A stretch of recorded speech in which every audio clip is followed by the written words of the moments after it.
Make of going 4-0? I was going to say 4-0. I'll take it any day of the week, especially after last weekend. So we had two areas after last weekend that we really needed to focus on, which we did this past week in practice. And I was trying to measure that, and that was our service errors. We had 40 last weekend, and receiving errors, we had 23. And we did a really nice job of cleaning those areas up this weekend, which is exciting. And we're playing offensive. I mean, you can see even every match, we hit for over 250, and so we were really focusing on just how many we would give away, and we tightened that up this weekend, which is great. Besides those two things, what did you learn most about your team this week? We got a lot of kids that can play.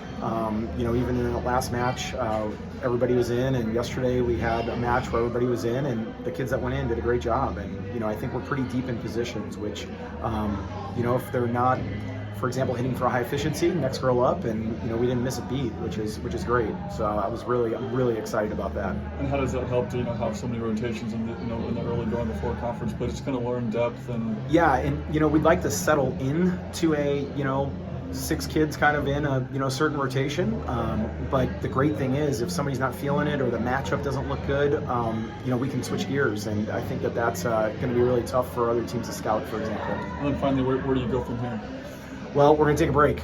This was exhausting. I mean, the alarms went off at 5:15 this morning, and I haven't played an 8 a.m. match, I don't know, ever in my career. This is like we're back in club volleyball this morning, so I didn't know if the sun was going to come up. It seemed like it was 8 o'clock, like the match was starting when it came up, and then we go 5 sets, and we had to reset and get back in here. So we'll get tomorrow off. We'll talk about Monday, and then we leave on Wednesday because we play Thursday this week, and then same deal. We got to get 2 matches in Oklahoma on Thursday and 2 matches on Friday. So take a deep breath, and we got 1 or 2 areas to try to tighten up before MIAA play, and we're fortunate that we host the first weekend. Awesome.